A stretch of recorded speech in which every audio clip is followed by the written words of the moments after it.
Hey guys, welcome back to Subculture After Dark. We are about to play the brand new track from Sunbleached, of course, off their brand new Delicate Places We Hide EP. But we thought, you know what, we want to know a little bit more about this EP, so we thought we'd grab a couple of the guys from the band to chat a little bit about this brand new EP, and in particular, this brand new single as well. So guys, welcome to the show. Thanks for having us. Thanks for having us, man. So guys, tell us a little bit about this brand new EP. Of course, the first EP did so well and got so many people following you guys. What was it like going into work on this second EP? Zane, do you want to... Yeah, it was cool. The songs have been in the making for a while, at least over a year and a half. So just getting in the room together was really good. I think it was recorded during COVID and such. So we all got together, wrote the parts, and it was really cool. Came for it to be out.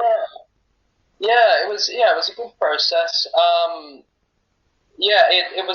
was held back a little bit. So I'd gotten it was supposed to track vocals in January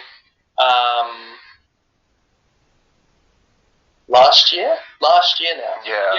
January last year, I got COVID and I didn't completely lose my voice, but I couldn't sing for a good 2 months after I got it. So that sort of delayed the recording process for sure.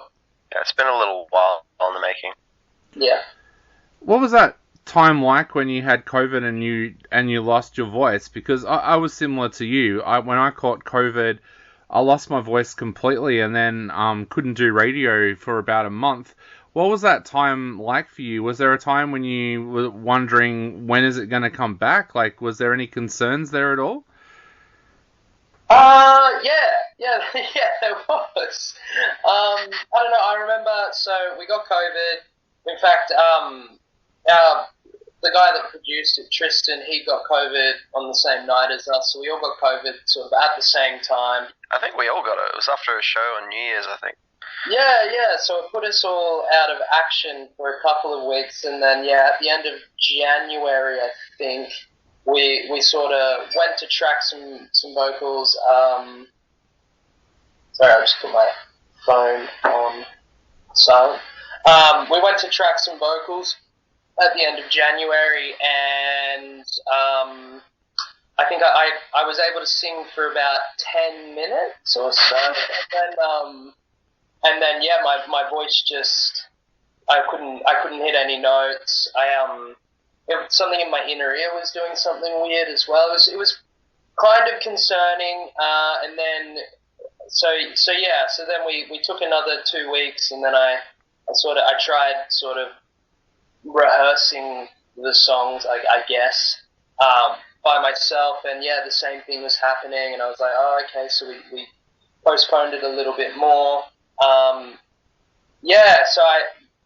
It was very bizarre, and I did sort of get a little bit scared that maybe it had killed my voice and I wouldn't be able to continue.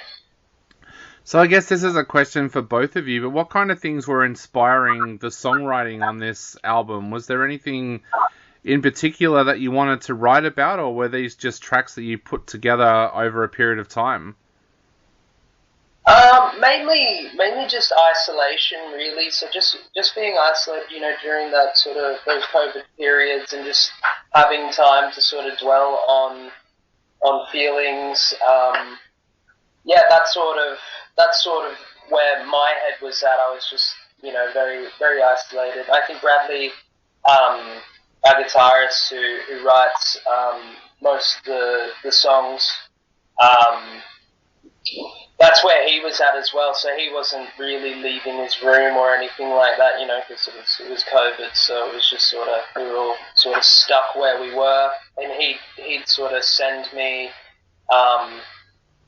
sort of pre-prod instrumentals, and then I'd sort of have a play around with vocal melodies and lyrics and stuff like that, and it sort of came together that way. Yeah. Yeah, it was a very emotionally frustrating period. It's a lot of stuff going on with everyone, so Yeah. Definitely helps. Yeah, of course. We just sort of launched, and it seemed like we played one show, I think, a year after we'd launched, and it was just very frustrating because like it had seemed like we would book these shows, and then it'd get to, which I'm sure is a story for heaps of artists out there. It'd get to maybe a week out, and then somebody would get COVID, and then you know everything would go into lockdown again, and the shows would be cancelled. Yeah, there was one show that we were on that got postponed, I think, maybe 5 times. Yeah. It was, we didn't end up playing it in the end by the time that it actually sort of went ahead. I think we got the Void of Vision offer. Yeah, so we ended up doing that by the 5th time around.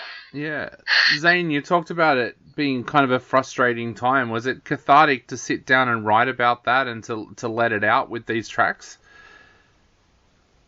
I think definitely being in the room with a bunch of people is very, very helpful. You know, like part of the writing process is like you go away and you work on your own stuff, but I find that I work really well collaborating ideas.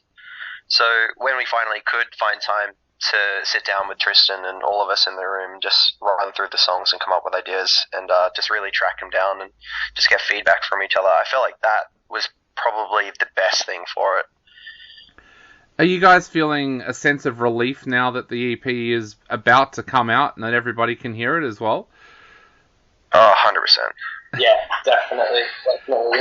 It's been I think we sort of started this release campaign maybe 6-ish months ago. So, and obviously we started recording it, must have been 2021. So it's been a long process to get to this point. So it feels good. For sure. Feels awesome. Yeah. You worked with Tristan again on this album, and he's someone that you guys have been working with for a long time now. Tell us a little bit about what he brings to your music and why you guys like working with him so much. Sorry, I missed that question. Sorry, you guys have been working with Tristan now for a long time, and you've worked with him again on this EP. What do you feel that he brings to your music, and why do you guys like working with him so much?